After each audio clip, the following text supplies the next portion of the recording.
fire delay. A ball and a strike is the count. The youngster from Cuba. He's 7-3, a 3.30 earned run average. He has walked only 11 men in 93 innings. That should be easy, and it is. One down. Well, you don't often see a pitcher be able to jam Dion quite like that, but that was an excellent pitch by Arocha. You see his numbers, and as Skip told you, excellent control, but he has 51 strikeouts also, so averaging a strikeout about every other inning, and he's allowed 8 home runs on the year. He got off to a great start, then ran into an injury problem. The fans continue to file in here. We're going to have about 25,000. 0-1 the count. Here's those lineups we just gave you. And you can see Ron Gant hitting third tonight, Fred McGriff cleanup, David Justice fifth, and Pendleton sixth. That was the lineup a lot of people were speculating about as to how it would shake out. With a right-hander on the mound, it's still going to be Ron Gant batting third. 0-2 is the count.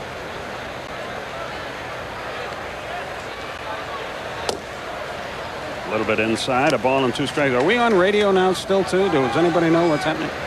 I believe we are. Okay, so you television fans, bear with us. We're going to do a little radio thing until they get on the air.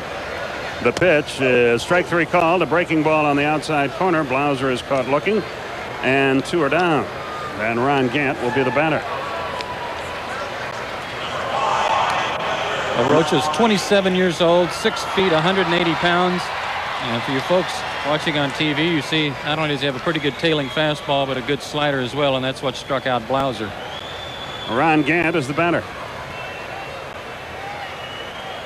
2 out, nobody aboard. Fred McGriff moves on deck. 0-1 the count. I understand a couple of more Cuban nationals defected when their amateur team was playing, I believe, up in Buffalo. Yeah, one guy hopped over a fence and vanished, I know. Well, they got some great athletes over there, and he's got a good fastball, though he missed inside. A ball and a strike to count.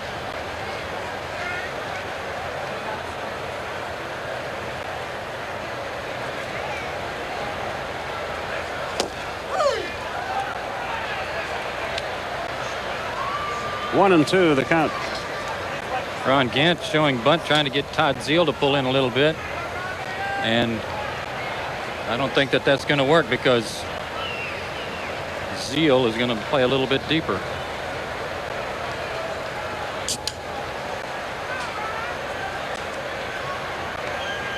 Here's the pitch.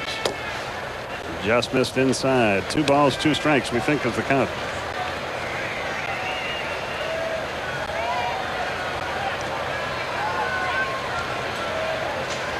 Two out, nobody aboard.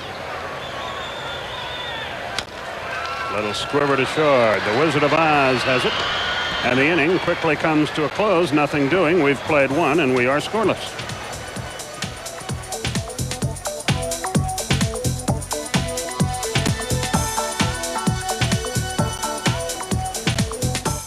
Triumph in Tokyo. Floods at home. Gays in uniform. Issues for President Bill Clinton on a special Larry King Live. An interview with the president and your phone calls tonight, 9 Eastern on CNN. How do you improve on 92's best baseball cards? You give them the same UV treatment, then add even more gold foil stamping. You dramatically improve the backs and set new standards for limited edition subsets. With more intense action, higher impact design, electrifying graphics, and foil stamping on both sides. 93. The fire department did a great job too. Once they got here, there was so much gridlock between the rush hour traffic and the traffic getting to the stadium. They had an awful time getting over here, but they took care of business in a hurry. The impressive thing to me was that there were not any trucks in the stadium yet, but there was. That's an easy. Whoops, we're on Radio 2. Fly ball right field. David Justice is there. He's got it. 1 down. Sorry, folks. Impressive thing to me was suddenly you saw sprays of water in the midst of those raging flames. There were individuals in there with tanks trying to put the fire out, or at least start putting the fire out before the trucks even got inside the stadium. Mark Whitten is the batter. He's been red hot. He had 3 home runs in the Houston series, hit 1 here last night, and made As good a throw as I've ever seen to gun down Ron Gant at the plate. Off stride, but he hit it hard to left field, and Ron Gant has it 2 down. He was out in front, but kept his hands back, hit the ball sharply, but out, and 2 are gone. 2 are gone. Here's Brian Jordan, the former football player. It's a time of year for 2-a-days for him, so he hit 2 home runs in a day here last night. He's quite a bit bigger than his football counterpart, Deion Sanders. Yeah, he was a strong safety, and you have to come up and, as they say, support the run.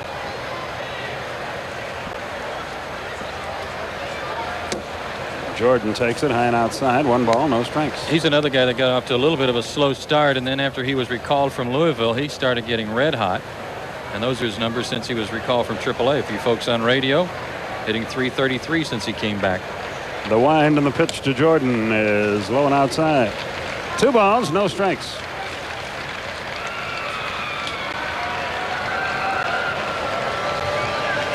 Well, they served chicken in the press room tonight. Wound up a little extra crispy.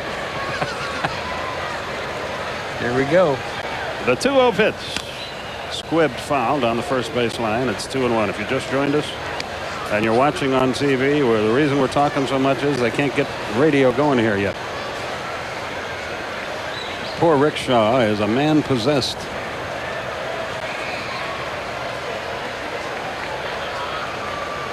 The 2-1 pitch, here it is. Swung, ground ball, past third and into the corner. And Jordan has himself a double. Ron Gant will play it out there. Runner at second with 2 out. There's the first base runner of the game for either team. And Gerald Perry will bat against the left-hander. Greg Jeffries out with a strained back. Jordan's home runs last night came in back-to-back at-bats, his last 2 of the night. He follows that up with a double in his first at-bat tonight. Like the Braves were playing a little bit off the line for him, too. Not expecting him to pull the ball. Perry 0 for 4 last night, struck out twice, hit into a double play, but he's having a good year, hitting .277.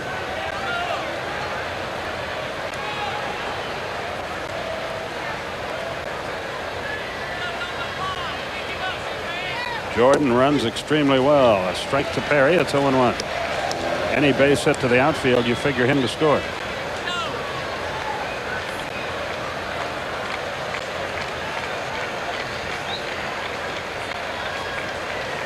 Jordan edges away the stretch. And the 0-1 pitch. Here it is. Swung and lined into right center field. Justice on the run. He's got it, and the inning is over. Perry hit the daylights out of it, but almost right at David Justice. So nothing doing in the second. 1 hit, no runs, no errors, 1 left. We go to the half of the second inning. No score in the ball game.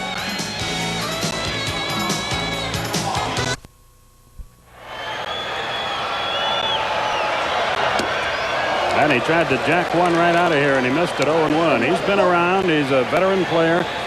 But I'm sure he feels some butterflies. We put so much pressure on this guy. It's really unfair. The 0-1.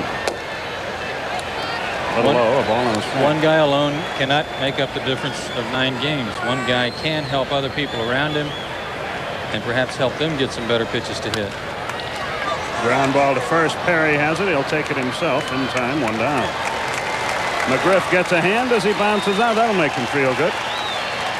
Here's David Justice.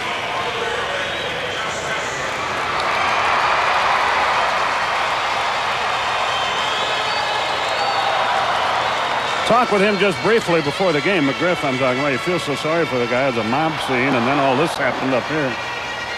He's very happy to be here, and I think he's going to be a tremendous help to this club, not only on the field, but in the clubhouse. He's a solid guy. David Justice, the batter. Fast strike, 0-1, and if you joined us late again, Brian Hunter optioned to Richmond by the Atlanta team. Just prior to the game, after it was determined, McGriff was able to play it. Missed inside. He took some swings down in the cage under the stadium here to make sure that rib cage was all right. And let's hope that it is, because that's the kind of thing that can linger for a whole season if you don't take care of it. Curve is high, 2-1. Arocha's had some trouble with left-handed hitters. Maybe McGriff or Justice or perhaps Terry Pendleton batting left-handed can make their mark against him.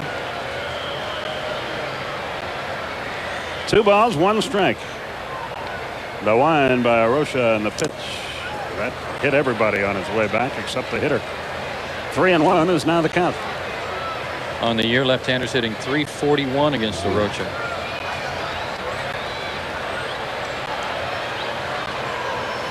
And the right-hand hitters are really struggling, as you see. 3 balls, 1 strike.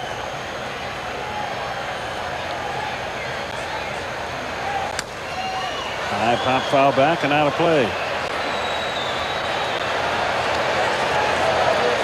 That's up there where Angels fear to tread tonight. Yes. 3-2, the count to Justice. We are scoreless in the bottom of the second. Pop foul back again. Good. The firemen are going to get themselves a souvenir. Yeah. They deserve it. Yeah, they do. Got their own little section tonight. Yeah, they're in tall cotton, aren't they? They can get in the luxury box for free tonight. That's right, but no vendors. 3 balls, 2 strikes. Line drive. Good play. Alicea, 2 down. Justice hit a run on the nose, but out, 2 away. And Terry Pendleton, the batter. You talked to Terry last night about the possibility of hitting in this spot in the order. And he said it made no difference to him as you watch the line drive again. Pendleton said as long as he sees his name in the lineup, that's all he's concerned about. 6th absolutely doesn't matter. At the moment, we're having a simulcast from the ballpark in Atlanta. That means the same audio on radio and TV. It's not the Pete and Don didn't show. They're here right down to our right, but can't get on the air yet. The wind and the pitch. Low and inside, 1 ball, no strikes.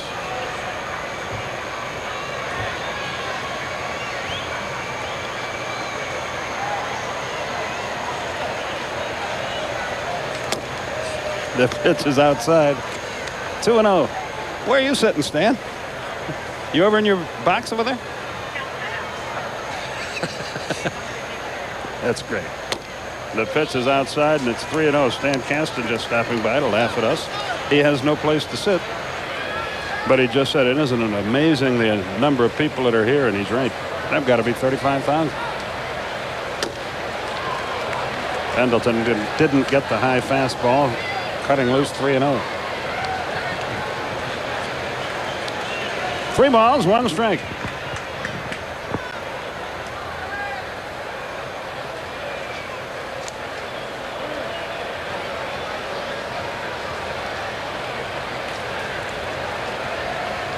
Pendleton out of the batter's box.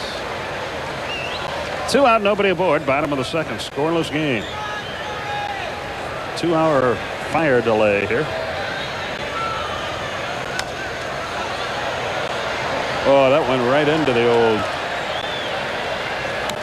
torch zone. I went over there to check out the radio booth a little bit ago, and you know that fan I brought to help keep us cool? That $274 fan? Yeah. Yeah, that's actually, I think it's a $27.40 fan. High pop foul out of play. I don't think we're going to be able to use it anymore. No. You see Pendleton, well, that's not Terry, but you see Pendleton swinging a lot, and he's been in the hole some in this series and in the Pirates series, partly because he's been a free swinger since early May. He's only had 5 walks since the first week of May. The payoff pitch, here it is. High fly ball, twisting foul down the left side, and out of play into the seats. And another 3-2 will come your way. And part of the reason I like this lineup the way it is right now, Skip, is that in the third spot in the order, Terry Pendleton's had more at-bats with men in scoring position than anybody on the team, and he struggled in that spot this year, hitting barely above 200, I believe, and it'll give an opportunity to Gant or to McGriff in those situations to come through. Again, the 3-2 popped up. On the infield, Todd Zeal calls for it at third base, and he makes the catch. No hit. Pictures, descriptions, or accounts of this game without the express written consent of the Braves is prohibited. We go to the third inning here, and Tom Pagnozzi will lead it off in a scoreless game. In the other baseball, I don't know if our scoreboard is accurate at all. It has the Giants leading Montreal 7-0 in the seventh, and we know that's wrong. The pitch outside. The Giants won that game 8-3. Bill Swift picked up his 13th. I'm assuming that the others are right. The Reds easily handling the Cubs, Pirates over Houston, and Colorado winning Florida. A ball and a strike. They're underway in San Diego. The Mets batting in the first inning.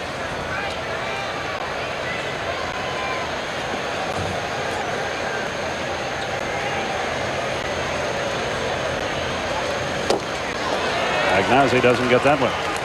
Went in the clubhouse before the game started, and to my surprise, they had the training room all blocked off and had towels stuck in around the doors leading to the training room because smoke had filled up that portion of the clubhouse downstairs too. A little looper into short right field. Lemke is there. He's got it, one away. Pagnozzi is retired. Here's the pitcher, Arocha. He's hitting just .036.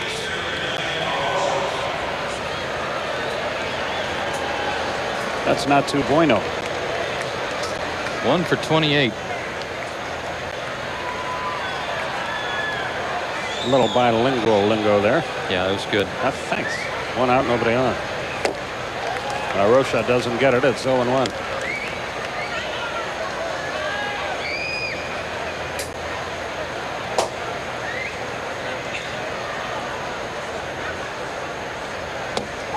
He was out in front. It's 0-2. Tom Glavine has allowed just one hit, a 2-out Brian Jordan double an inning ago.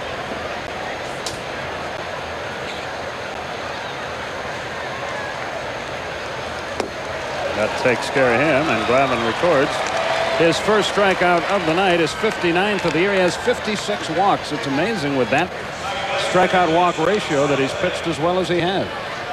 And he certainly pitched better at home than on the road. A 1.8 ERA here.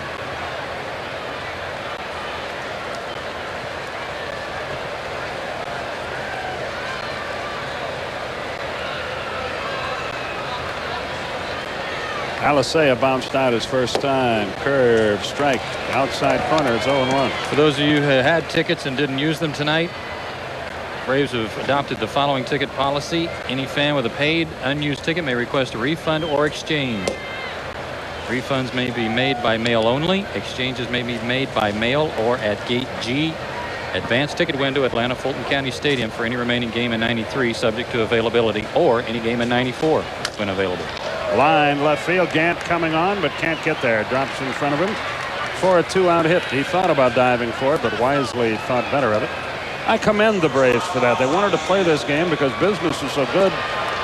You disappoint all these fans because there's not room for them. So those who came are here, and then they'll try to do what they can for those who aren't. Ozzie Smith bats with a runner at first and 2 down.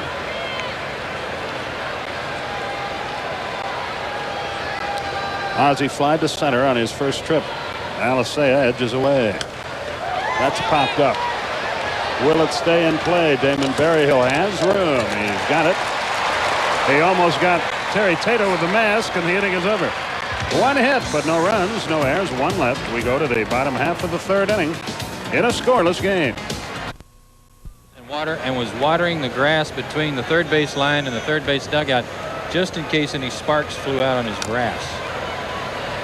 Berryhill swings and foul tips, and it's 0-1. That's dedication above and beyond the call of duty. That's a man proud of his work. If you're listening on the radio network, we want to point out again, this is a simulcast because of technical problems. We're trying to get the radio broadcast cranked up here, and they'll do it as soon as they can. The 0-1 pitch to the Atlanta catcher about to be made. Arocha deals, just missed outside. A ball and a strike. Started to say his hose unfortunately wouldn't reach far enough to do any good up in the booth.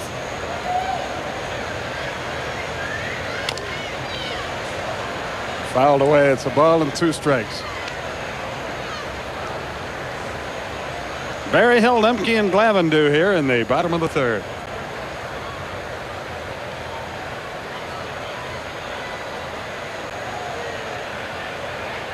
right-hander is ready, and he deals a little bit outside.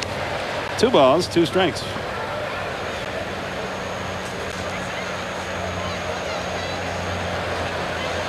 And the pitch is hit off the body of Arocha. He recovers, however.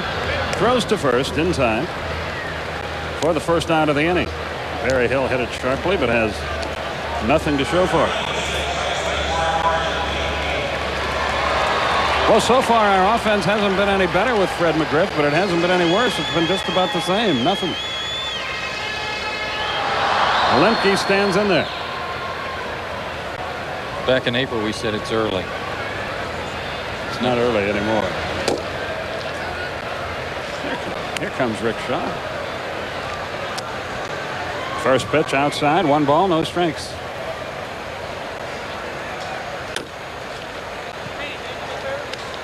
And now it's 2-0 to Lemke.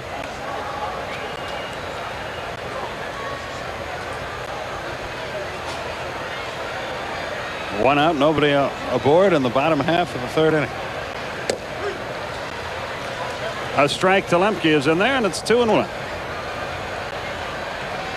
Just another nice, relaxing night in paradise here. The 2-1 pitch. Looped foul into the seats.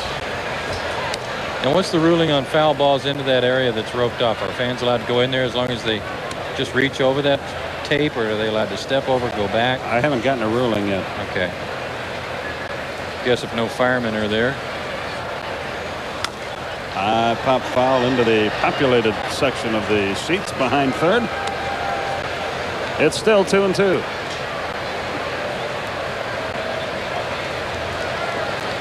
And 1 out, nobody aboard.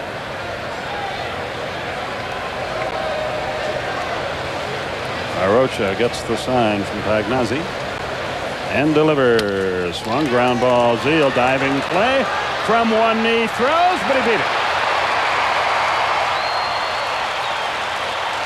Zeal chose not to get to his feet. It might have cost him on that ball. He got almost nothing on his throw, and Mark beat it out for the first Atlanta safety of the night.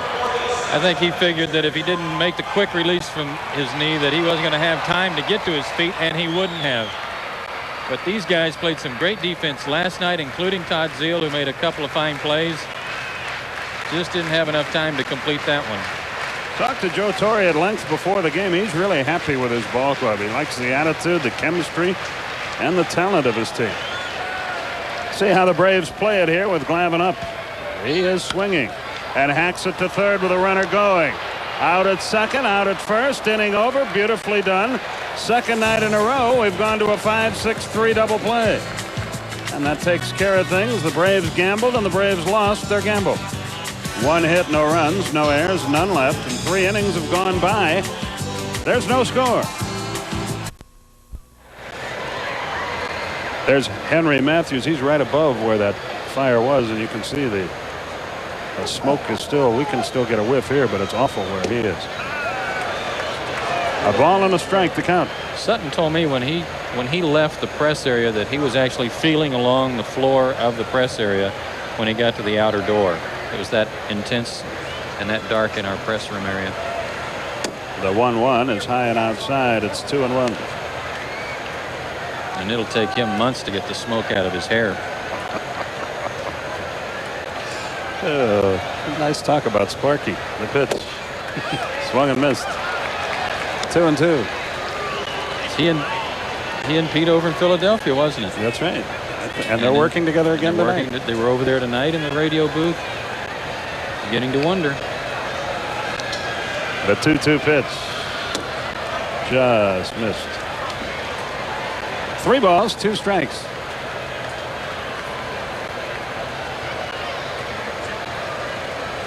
Again, Glavine into the wind, and the payoff. He walked him, so the leadoff man is aboard in the 4th. Tom issues his first walk of the night, and Todd Zeal, the batter, flied to right his first time. One good thing for Glavine tonight, the fact that Greg Jeffries is still not in the lineup. That's why Gerald Perry is in there. And in his career, Jeffries has owned Tom Glavine, hitting well over 300 against him.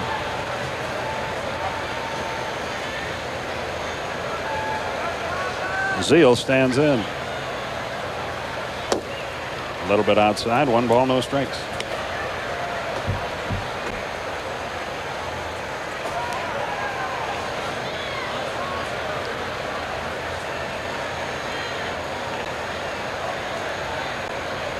The stretch. Gilkey scampers back to first base. He has pretty good speed. 10 out of 18 in the stolen base department.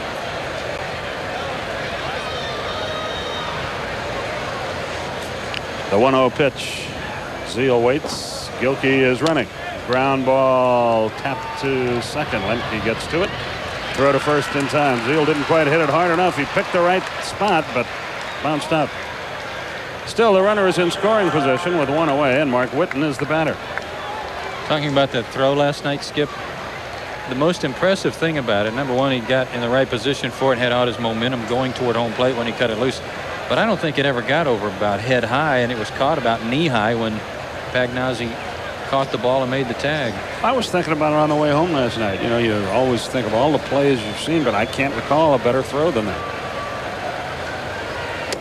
I don't know how you could make a better throw than that. I'm sure there have been throws in more dramatic situations, perhaps. But it was a cuttable ball. Perry could have cut the ball off if he needed to.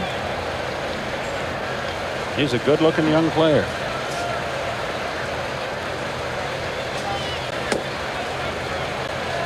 Two balls, no strikes, the count.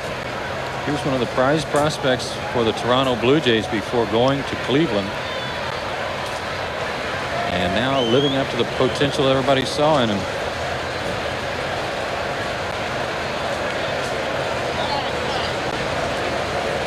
Glavine steps back as Whitten steps out of the batter's box. 2 balls, no strikes.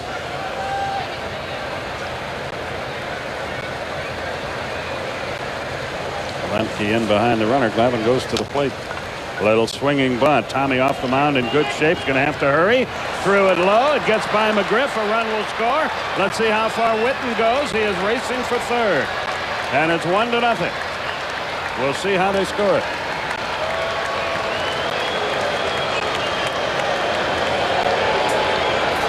It's a hit. And an error on Glavine and no RBI. So an infield hit for Whitten. The error on Glavine gets the run home. Glavine tried to pick this ball up and throw flat-footed. He knew he didn't have much time. And as a result, threw it low and threw it right into the runner. That's what made it impossible for Fred McGriff to come up with it. So the 1 run is in, and now you try to exercise damage control and keep it right there. A run in, a runner at third, and 1 out.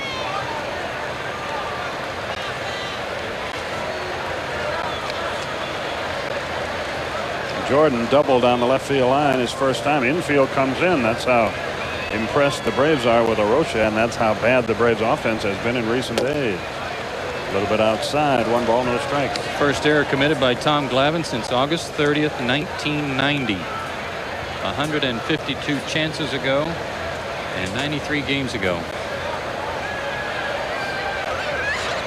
1 ball, no strikes. Outside again. It's 2-0.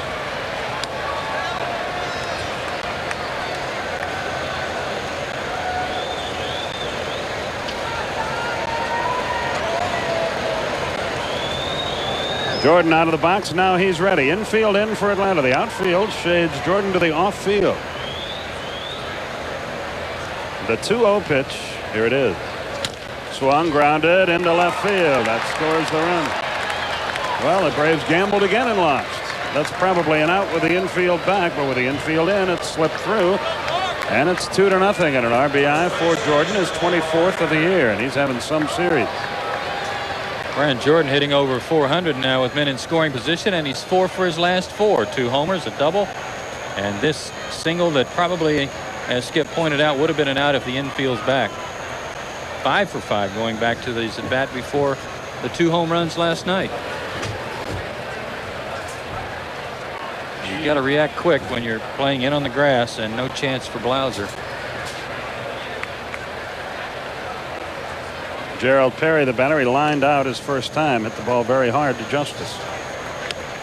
So the Cardinals are on top 2-0. If it stays that way, the Braves will be 10 games out. So time to get cranking. The Giants won earlier today. The Reds beat the Cubs 8-3. High to Perry. In the ninth, Colorado leads Florida 6-3. Pirates beat Houston 2-1. San Diego 1-0 over the Mets in the second. So we're back to just doing TV now. Pete and Don are cranking away over on radio.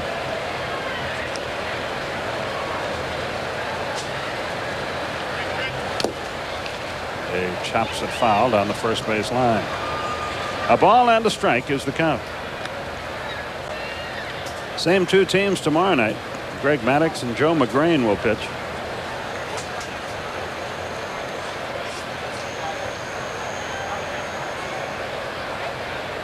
And then up in Pittsburgh, John Smoltz against Paul Wagner, Steve Avery against Zane Smith, Pete Smith against Bob Walk, and Glavine against Randy Tomlin on Sunday before we leave town.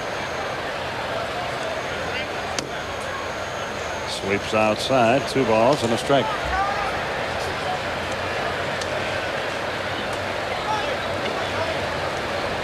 What were you telling me? One of the Cardinals walked up to Lee Smith out in the outfield when the fire was going on and said, "Okay, big guy, put that one up." Yeah. Pretty good line. A writer could have been out there writing them all down tonight. Yeah, there were a bunch of, many of which will leave to your imagination. 2 balls and a strike. 2-4-0 for the Cardinals. 0-1-1 for the Braves. Batting practice was going on when the fire ignited. Everybody hastened a quick retreat out to the deep right center and right field grass. He had a home run cut, but he didn't get it, and the count evens 2-2. Yeah, Joe Torre was saying Bobby must have started that. They got the hit and we didn't.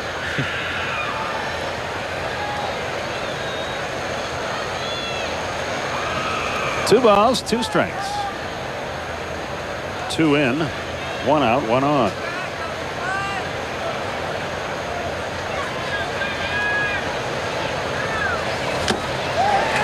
Threw the fastball by him. Perry is out of there for the second out of the inning. Glavine records his second strikeout. And Tom Pagnozzi will be the batter. Good changeup by Glavine. Had Perry looking back over his shoulder when he walked back to the dugout. And Gerald reaching for it just a little bit too. Pagnozzi popped to second his first time. They play him around toward right, and that's normally the way he hits the ball.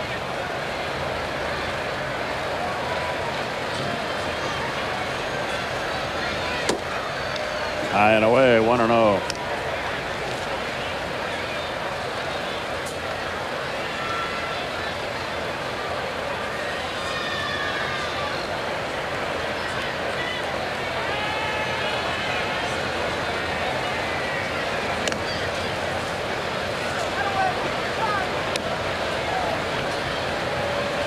The count.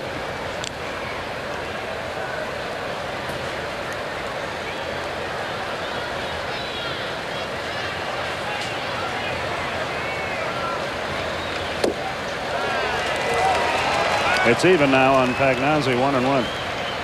Cardinals were to televise this game, but I understand we're unable to do so. Their radio network is in operation, as is ours now.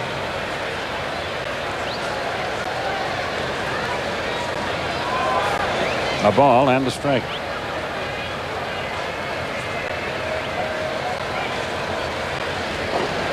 They're still working from their booth, their regular radio booth behind home plate, but it smells like somebody's burning tires over there for them. That's how bad it is. Yeah, they're going to look at Mike Shannon. Look at Shannon, yeah. And Colin, the engineer. Jack's got the duty. He can't wear that gizmo. Well hit to right field, but they had him played perfectly. Justice can't make the catch. It's over his head, and a run is going to try to score. He'll score easily. Pagnozzi is at second. I thought Justice would catch that ball, but it got over his head. And it's 3-0. A big 2-out hit for the Cardinal catcher. You were talking about how Pagnozzi likes to hit the ball to right field, Skip. That's definitely his spot. But with Justice shading him in a little bit shallow, he didn't expect him to hit the ball over his head. And frankly, I would not have either. That's quite a drive to the off-field by Tom Pagnozzi, and when you've got Brian Jordan on the sacks, an easy score from first base on the 2-out double by the catcher. Yeah, when the ball popped back over his head toward the infield, you knew it was history. Well, it's 3-0, and the pitcher will hit.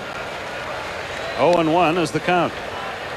Here's the former Atlanta Falcons safety. Of course, with 2 outs, he was off at the crack of the bat, and then when he saw Bucky Dent waving him, no trouble at all. 0-2 on Arocha. But a disastrous inning for Atlanta. And that blow makes all the runs in the inning earned.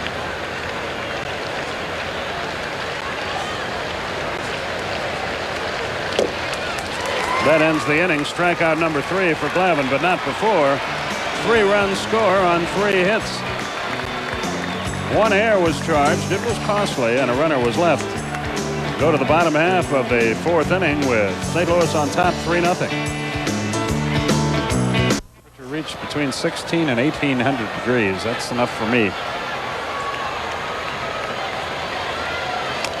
Dion, first pitch swinging, pops it up. That's easy. Ozzie Smith puts it away, 1 down. He's jammed him twice. This guy looks like a pretty good pitcher. Oh, he's got good movement on his pitches. And he throws strikes. And it doesn't seem like he hits the same spot twice in a row. Pagnozzi gives him a target in. Dion can't get around on it. Jeff Blauser is the hitter, and he hits that ball hard into right field, but Witten is there. 2 pitches, 2 out in the 4th. That ball was hit hard. These guys have played great defense in the first 2 games of this series, too. You were saying what Joe Torre said about his ball club. I'm very impressed with him. I think they're going to give the Phillies all they want for the rest of the year in that National League East. And Arocha's doing what his ball club would like to see him do. After getting 3 runs, he's right out there trying to get a 3-up and 3-down inning and get his offense back up there. Ron Gant bats. Take a pitch, Ron, please. He did. It's a strike. At least they're not going to get us out on 3 pitches. 0-1. That ground out was to shortstop by Gant.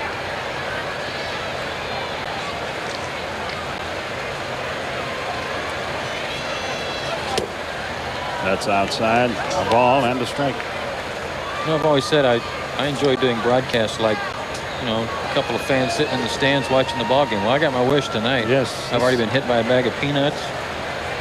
Had Coke poured all over me. It's a pretty good feeling. Poor baby. 1-2 the count.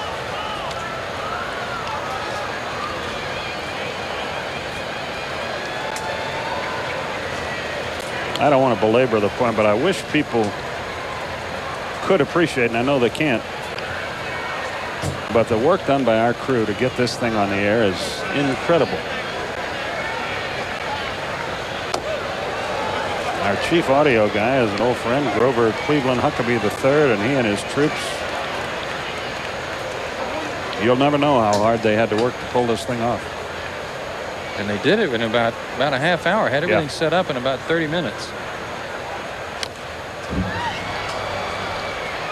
2 balls, 2 strikes. They're the best in the business. There's no doubt about it.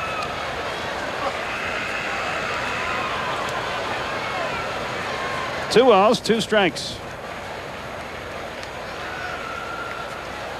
Fred McGriff would be next. He grounded to first on his initial appearance in a Braves uniform. Ground ball sharply hit. Ozzie, long throw. Look at him unload, and the inning is over. Nobody gets rid of the ball any more quickly than does the Wizard of Oz. Nothing doing in the 4th. Arocha has given up a hit, but he's faced the minimum. We go to the 5th. 3-0 St. Louis.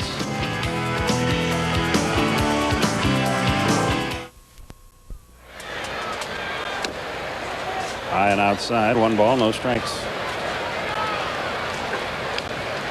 3-0 St. Louis is our score. They got him in the 4th. The Giants won their game today. Strike called on the outside corner, evens it up at 1-1.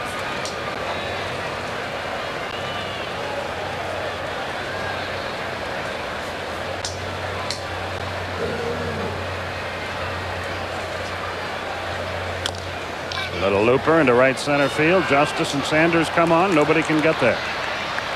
And it falls for a hit. And the Cardinals have the leadoff man on again. That's the second inning in a row that's happened. Last time it led to 3 runs. Second inning in Arocha.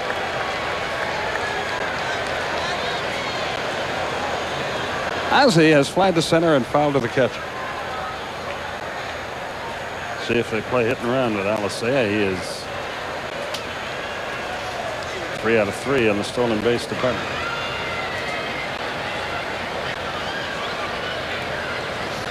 Braves think they might and chase the runner back to first.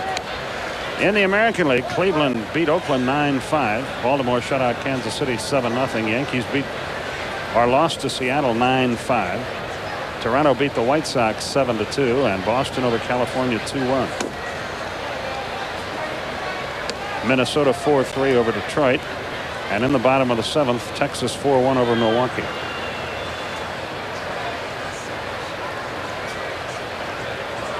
Don't forget last night, Damon Berryhill 4 for 4 gunning down base stealers. Line drive up the middle, center field, base hit with the runner going. They're on the corners with nobody out. Things not starting pleasantly for Atlanta in this one. They played the hit and run, and Ozzie hit it right up the middle. Skip, this ball club does not normally pound you into submission with their home runs, even though they had 3 last night. They are a line drive hitting ball club. Ozzie Smith has been red hot, and his area that he's been working over has been up the middle. And on a hit and run, normally you want to stay away from that area of the ballpark because that's where somebody's going to cover second with the runner moving. But Ozzie still found a hole and a base hit. With Lemke covering, Blauser couldn't get to it. Leo Mazzoni on his way to the mound, and activity will commence in the Atlanta bullpen. Steve Bedrosian is going to get up along with Kent Mercker. About a half hour before this game started, I made a trip up into the clubhouse to get something to drink, and I saw Tom Glavine, and he was in the dining area, if you will, of the clubhouse, kind of just pacing around, just walking laps around the dining area. I asked him if he was antsy to get started, and he said no, not really, meaning he wasn't that nervous about it or that anxious to get started. But I know that the delay certainly probably threw him out of sync a little bit. He gave up a hit in the second, a hit in the third, 3 in the fourth, and 2 already here in the 5th. Former Braves manager Joe Torre looks on. They're on the corners. Good speed on the bases. Good speed in the batter's box. Infield plays back, trying to stay out of the big inning.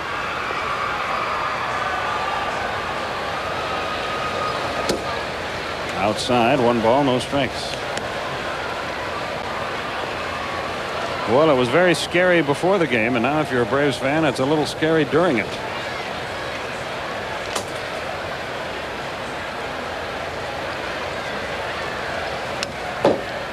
Fouled back. Looked like he took a shot at right field.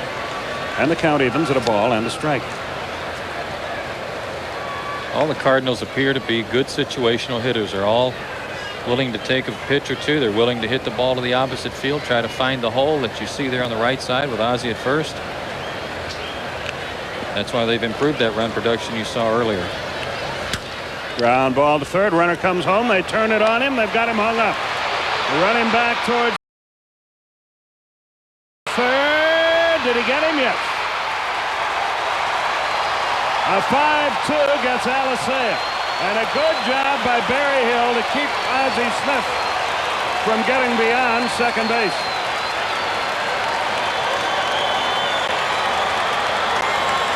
If Damon Berryhill gives up the ball too early after the throw from Pendleton, if he gets him headed back to third and gives it up too soon, then they run Alicea back to home plate, and that's when Ozzie Smith takes third. But Berryhill did a good job of pump faking his throws, and that's what caused Alicea to head back to third and then slow down enough that Damon could get him. Tell you what, if he keeps going, I think he makes it. Terry's throw was very high. Berryhill had to reach high to get it, but by then Alicea had made up his mind to try to get caught in the rundown. Well, let's see if the Braves can utilize that good fortune to get out of this inning and stay in the game. First and second now with 1 out. Todd Zeile, the batter. Throwing away, 1 ball, no strike. Zeile 0 for 2. He might have been able just to run him right back to the bag, even if he doesn't make the tag here, and run him right on into left field and then make it. With all that equipment on, that would be very tiring. The 1-0 pitch. 2 balls, no strikes. It's 3-0 Cardinals, and they threaten to get more here in the 5th. But the Braves now with a good chance to get out of the inning. Zeal and Witten are the batters they have to get.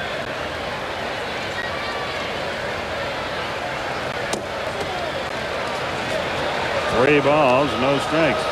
That didn't miss by much. And now Glavine. I know this about Joe Torre. He is a riverboat gambler. I'm not saying he'll have him swinging, but it wouldn't surprise me if he did. Zeal had his 16-game hitting streak snapped like last night, so he's been swinging the bat very well. He's taking, and it's a strike, and it's 3-1. Bedrosian and Merker about ready if needed in the Atlanta bullpen, but Glavine trying to pitch through this 5th.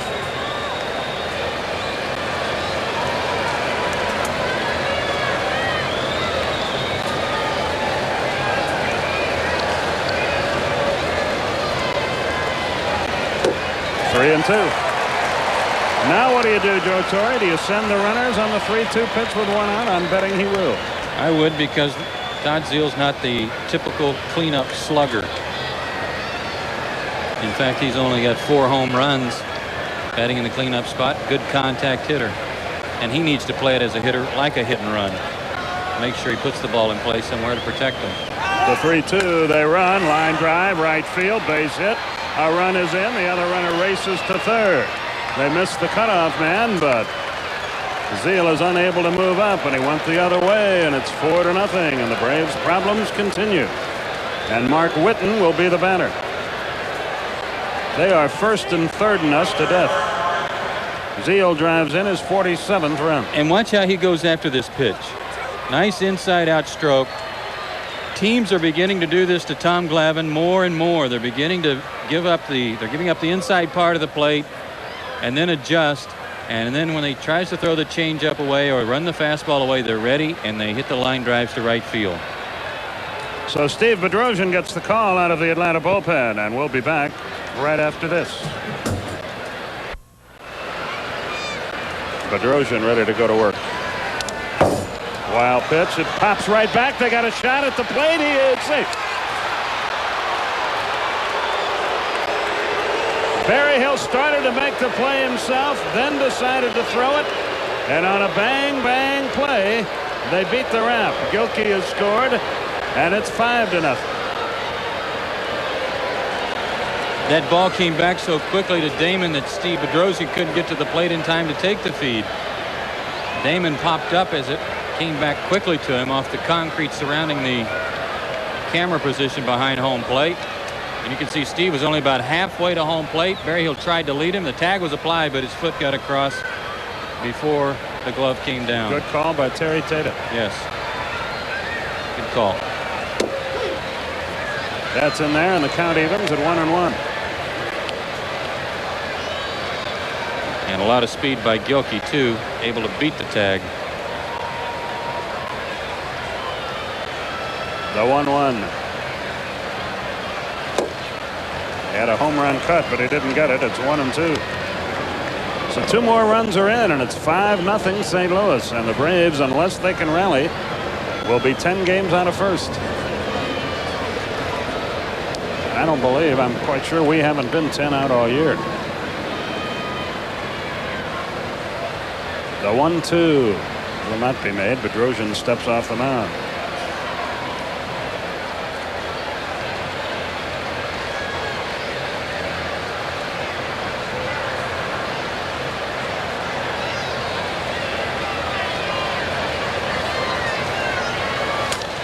Fly ball left field. Gant is there waiting. He's got it for the second out. And Brian Jordan is the batter. Jordan, a double, a single. He's scored a run. He's driven one in. He's had 5 hits in a row. He has scored 3 runs in this series and driven in the same number. Runner at second, 2 out, but 2 have scored.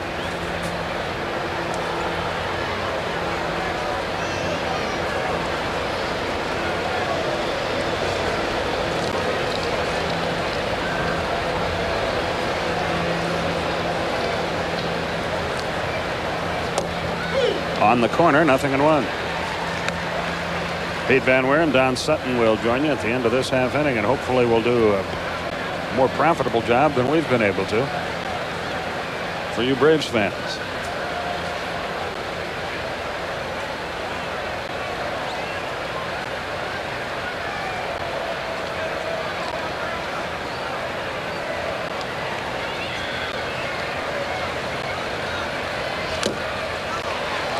He foul tipped it into the glove.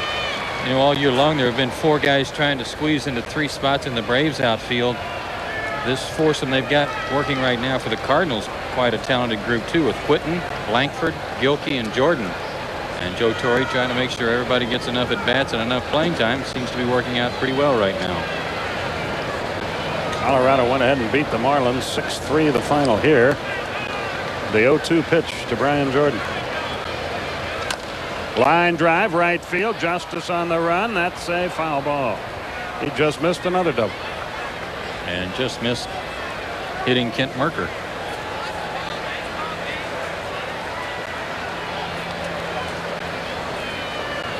Look at the legs in that guy. He can talk about strong.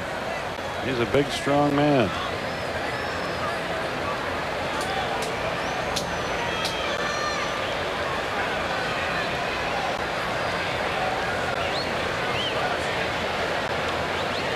Listed at 6'1", 205.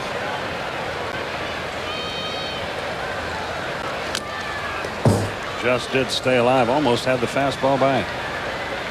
It's still 0-2.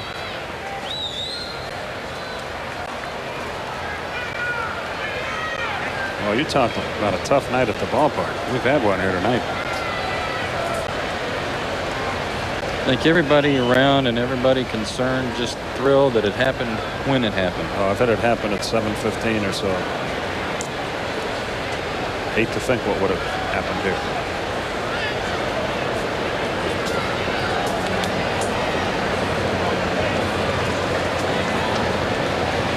Oh, here comes an extension cord. Good.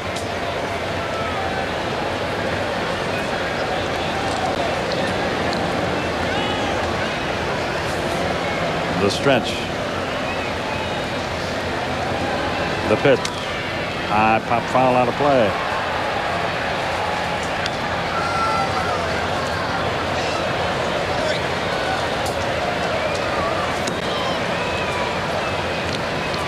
Still 0-2 the count to Jordan. Steve Bedrosian has made several pitches to Jordan here, trying to polish him off 0-2, and has yet to really throw one off the plate to waste a pitch to see if he'll go after it.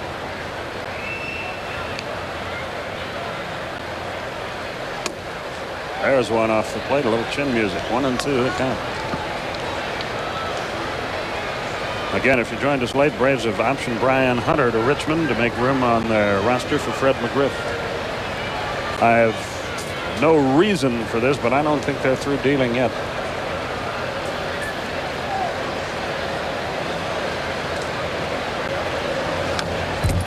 Boy, this is a pretty good duel. Another good Bedrosian fastball, but he spoiled it. He's got some quick hands. What bothered him, I think, when he was first making his arrival here in the big leagues, like it happens to so many young players, they have a little trouble adjusting to some breaking balls. They get set up by some of the veteran pitchers. But his quickness, very obvious here on the fastball. The 1-2. Way high. 2 balls, 2 strikes.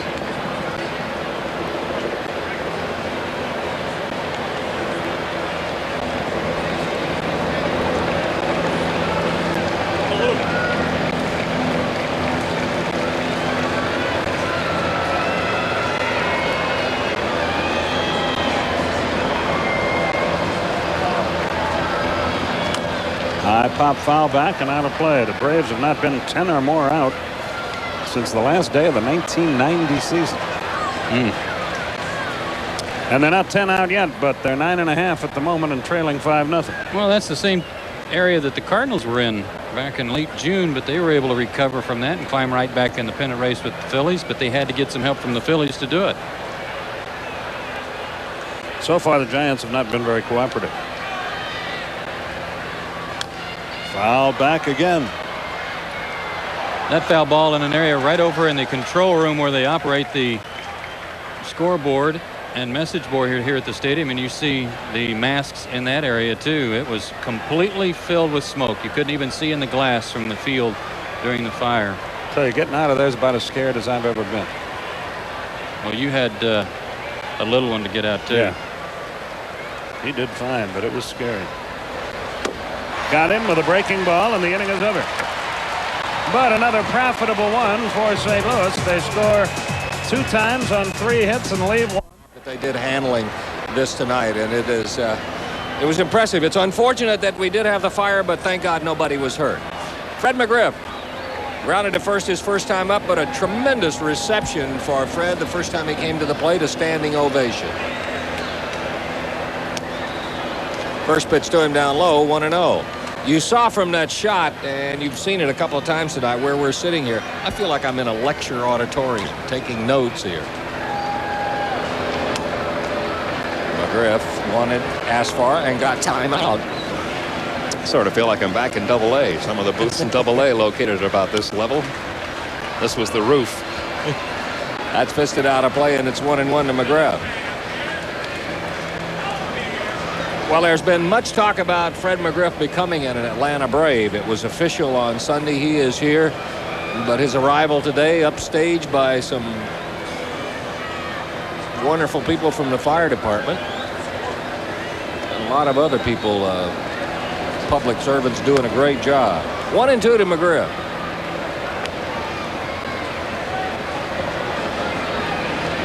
So you guys all went down on the field, huh? Yeah, we spent the whole time down on the field.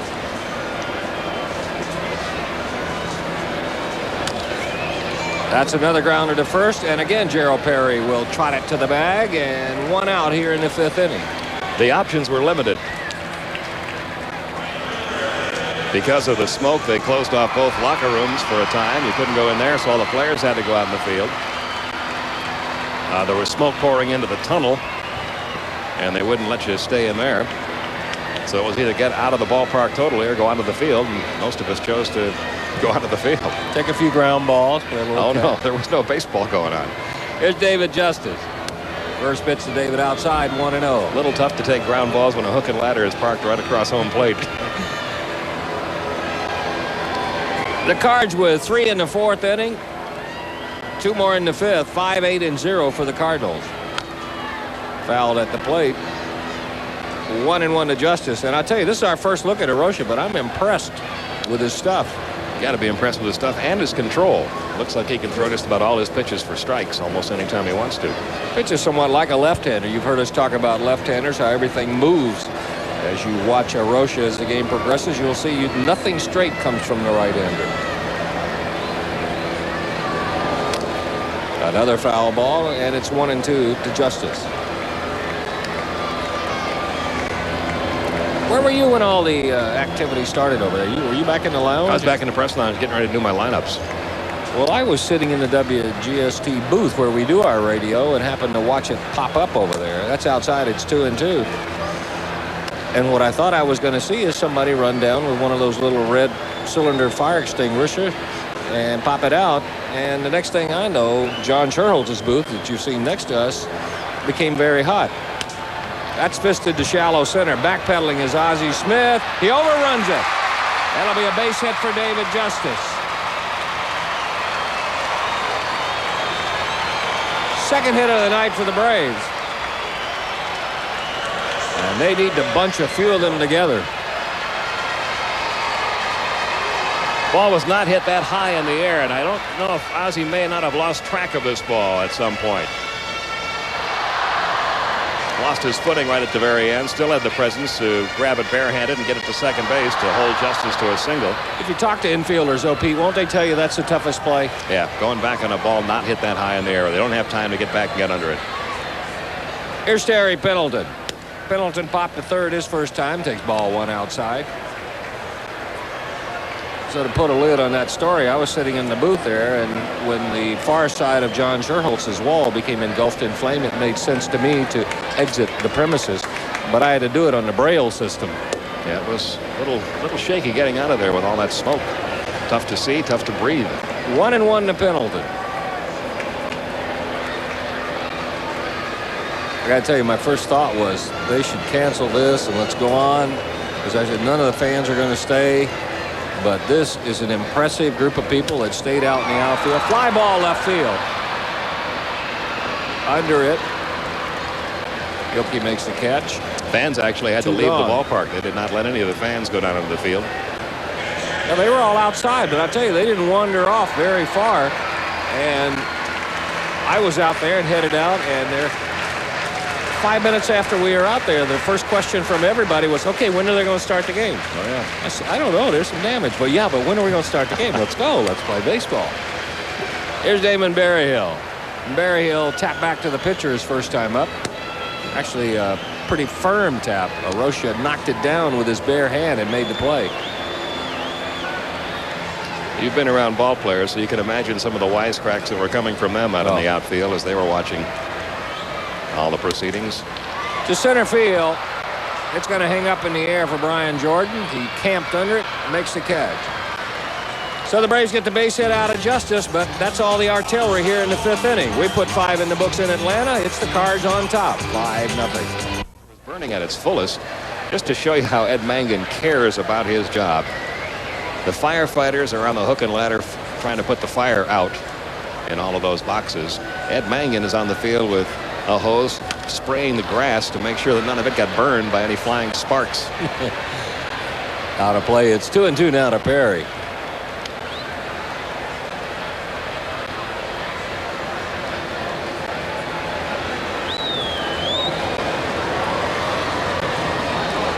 And as far as I could tell when we walked down there afterwards, he was very successful. No damage on the field. Actually, from a minimum amount of damage, and I say that, you're seeing some pictures now, some obvious fire damage, but folks, if you could have been here 20 minutes after that baby popped. I'll tell you what the fear was. The fear was the upper deck, the seats above. They were afraid that the flames were going to spread up above the luxury boxes and get into those seats above. In fact, a couple of bits of flame did come down below and burn some of the seats in the lower level. But they were really afraid that if that fire got through the roof of any of those boxes, that they were going to be in some serious trouble on the upper deck. You can see some of the seats down below that got burned out. These seats are of a plastic, They're plastic, yeah. substance, so once they get hot enough, they'd make it even hotter fire.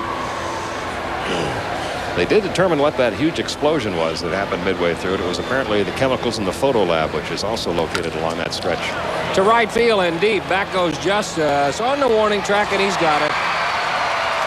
Perry hit it on the button, but a nice running catch for David Justice. 1 out here in the 6th inning.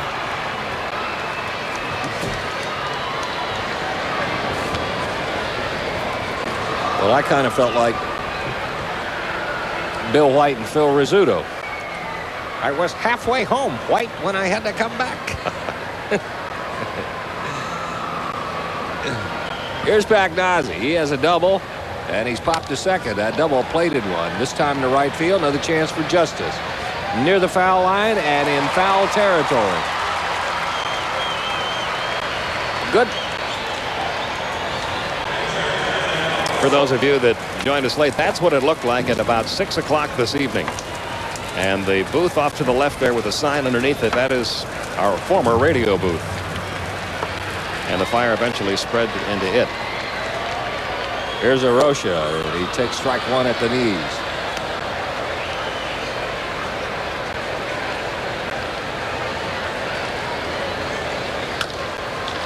To right field, and it's a base hit. Arocha came into this ballgame 1 out of 28, and David Justice makes it interesting and close at first. He's had a couple of opportunities to try this year. The first time he wanted to do it, he couldn't get Brian Hunter's attention to go over and cover at first base, but Fred McGriff picked up on it right away as soon as he sees David Justice. Well, no, he didn't pick up on it right away. In fact, he never did get to the bag. It's happened so rarely. We've seen it happen before. I think the last Brave that got thrown out at first base by a right fielder was Ernie Whitt, the catcher. Happened to him in Houston. I'd rather not talk about it if you don't mind. Happened to you once, huh? No, twice. Alisea first pitch swinging grounds to Lemke. And that'll take care of the Cardinals half of the 6th inning. Bedrosian gives up the single to Arocha, but leaves him standing there. 5.5 from Atlanta. It's the Cardinals. First pitch swinging to left field fairly deep. But Gilkey's got a beat on it. 1 pitch, 1 out for Arocha here in the 6th inning. There's a look at the American League. Minnesota 1-run win over Detroit. It was Cleveland 9-5 over Oakland. Seattle beat the Yankees 9-5. Baltimore shut out Kansas City. Ben McDonald, I believe, the pitcher there. Boston over California 2-1. Chicago wins a big one over Toronto 2-1. Texas beat Milwaukee 5-1. We don't have a lot of details. Our sports ticker melted. Here's Pacoda.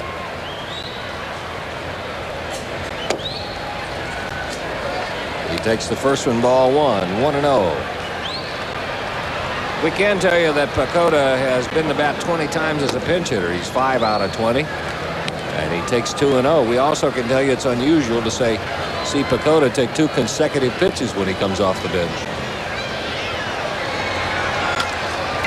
Hammered past Ozzie. Pacoda has his 6th pinch hit base hit. His batting average now will climb up around the 300 mark. He's at first. Only the 3rd hit of the night for the Braves.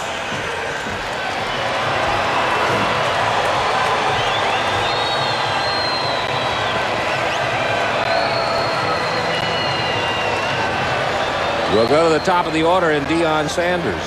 Sanders 0 for 2. First pitch swinging, grounded to third. First pitch swinging, popped to short.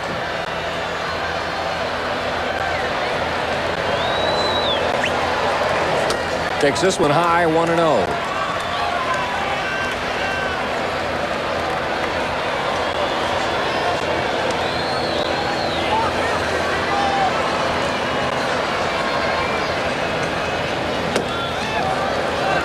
Misses the off-speed pitch, and the count 1-1.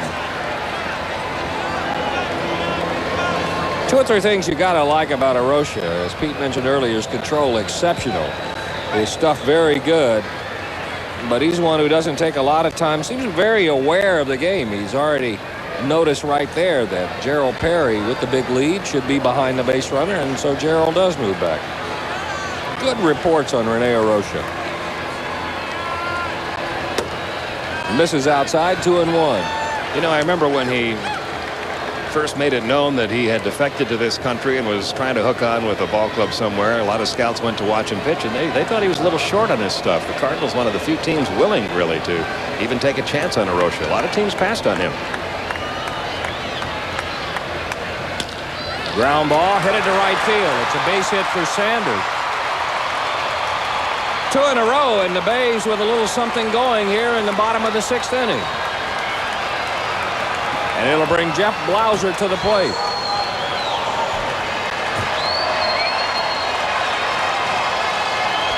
If I remember correctly, when we saw the Goodwill games and the Pan Am games, he was not one of their top 3 or 4 pitchers down in Cuba. Well, I think that was one of the things that concerned a lot of the scouts, even though the Cuban team doesn't make many appearances in this country. They almost always come over here once a year to play in some kind of international competition, so you do know a little bit about their ball club, and the Major League scouts do have a chance to see these guys. And I guess they figured if he wasn't one of the top 3 or 4 pitchers on the Cuban national team, how could he be a Major League pitcher? But he's proved those scouts wrong. 1-0 to Blauser. To left field. Deep. Back to the wall is Gilkey. Home run, Blauser.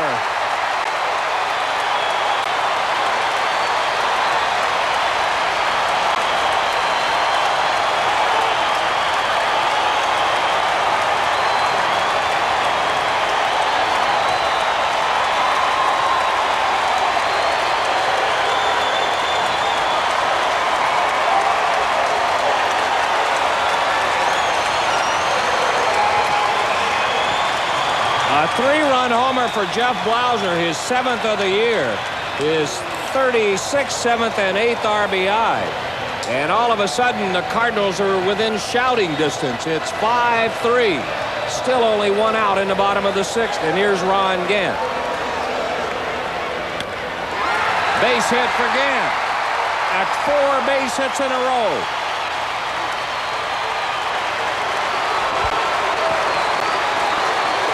Beginning to unravel a little bit for René Arocha. Here's the home run pitch he threw. Fastball right down the middle of the plate to Jeff Blauser.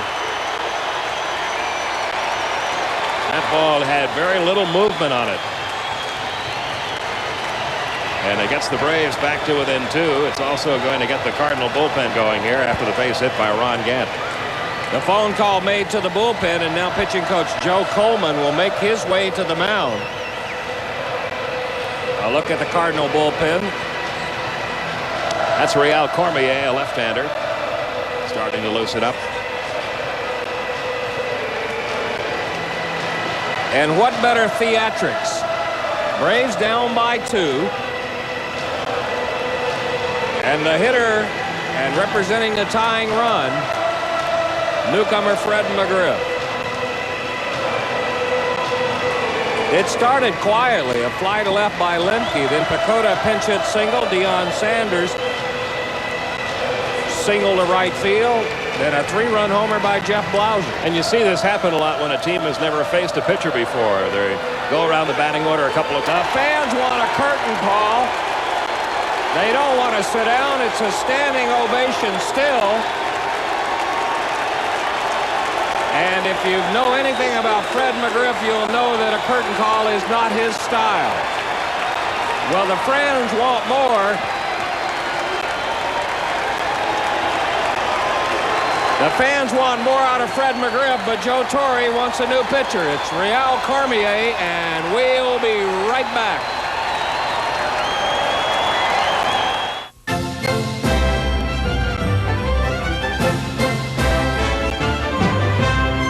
From Brussels to Budapest, Milan to Munich, Delta give. And that pitch a ball. And the Pirates. He has back to the Giants. Mountain Man can often be found on the trail of adventure, in search of remote watering holes, or weathering harsh climates. Most often, however, you'll find the Mountain Man wherever you find smooth bush beer or easy drinking Busch Light. So, Braves have not had an inning this big since all the way back on July 3rd. Foul at the plate, and it's 2-1 on Justice. David at 240. He's got himself 21 homers, 61 RBIs. In all of the fun in watching McGriff circle the bases, we forgot to tell you that's his 19th homer, and it gives him 48 RBIs. A little power in the middle of that lineup with Gant, McGriff, and Justice. A strike to Justice. It's even 2-2.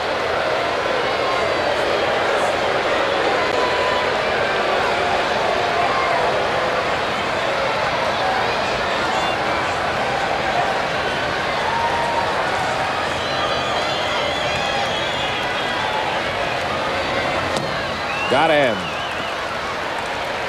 So Cormier restores a little order. He takes out Justice with the strikeout. 2 gone, and it'll bring up Terry Pendleton. And Don, I can remember one other Atlanta Brave playing in his first game in a Braves uniform who hit his first home run in the 6th inning in his 3rd at bat. His name was Bob Horner. He hit it off Bert Blyleven when he was pitching with the Pittsburgh Pirates. His 3rd time up in a Braves uniform. That was his 3rd time up in pro ball. He hit a home run off Blyleven. Similar kind of reaction from a much bigger crowd tonight. You see what Pendleton has done. The pop went to third. The fly went to left. Terry 0 for 2. And around the 250 mark. Back up the middle and a base hit. 6 hits in the inning. 8 for the night. I have a feeling you're going to see Terry Pendleton really respond to this drop in the batting order, because he's no longer under that pressure to be the big RBI man hitting out of the number 3 spot.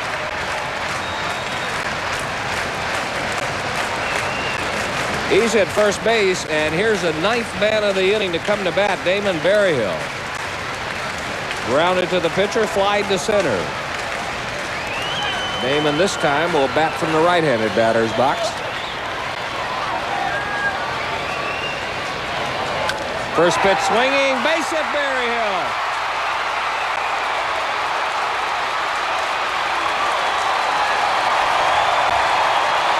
And Pendleton ends up at third.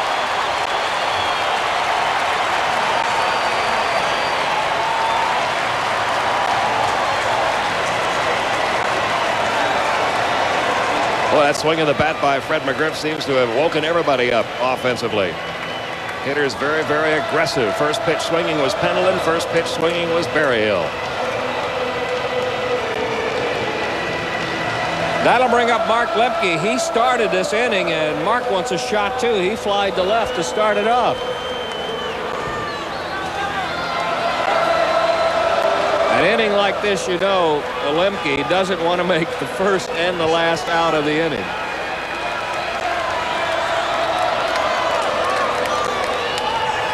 Tapper toward short. Looks like he's going to. They'll force Berryhill at second, but not before the Braves. He's flied to center twice tonight.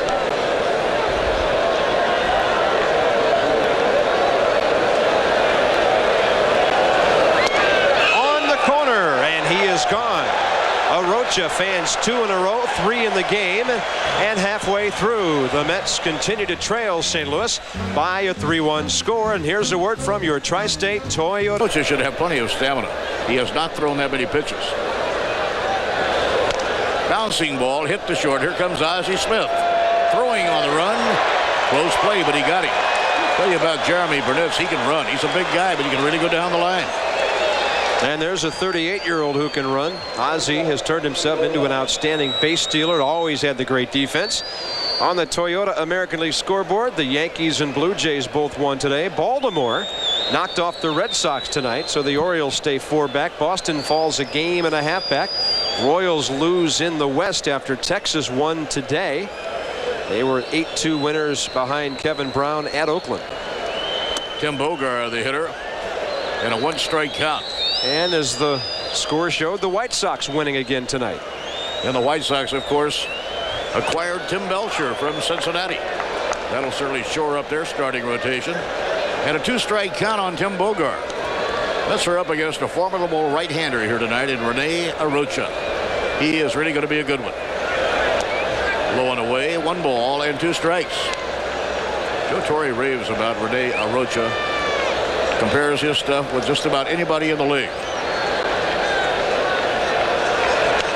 Hit a late foul ball back toward the crowd and out of play. Final game of the series tomorrow with Doc Gooden on the mound. Real Cormier, a left-hander, takes Joe McGreen's spot in the rotation to pitch against New York. Hit foul down the left field line. And Joe McGreen has had a real up and down season. Came back and struggled after his injury. Then he got hot for about a month, and now he's in the bullpen after failing miserably on the Cardinal road trip just completed. Cormier can be tough. He is a crafty type left-hander, throws a lot of breaking pitches. Mets have not fared well against left-handers. They haven't seen all that many. But for the year against a starting left-handed pitcher, the Mets have won 6 while losing 23. They lost to a left-hander, Alan Watson, last night. Fastball just off the corner. René Arocha wanted that one. He was on his way to the dugout. It might have been ruled just a little high by Phil Cuzzy.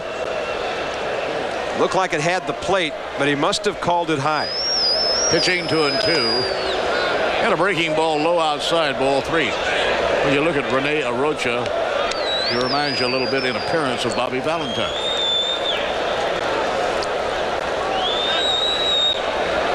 Two outs, nobody on. 3-2 on the hitter, Tim Bogart. High pop fly. Coming in is Todd Zeile, the third baseman, diving. Oh, what a catch by Todd Zeile. The catcher didn't realize where it was, or he would have gone out and made the grab. And Todd Zeile had to come as hard as he could come. He made a headlong dive and a fantastic catch. Side retired. They're out 1-2-3, middle of the 7th inning. The Cardinals 3 and the Mets 1. Tonight's game, the Florida Marlins and the St. Louis Cardinals. This young man has pitched very, very well for the Cardinals. Former member of the Cuban national team.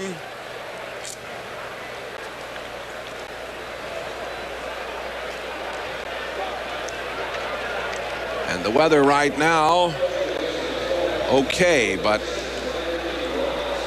we have humidity up to 87, a 90% chance of rain, and just a slight wind out of the south at 6. And that slight wind has got the clouds coming up river at the moment.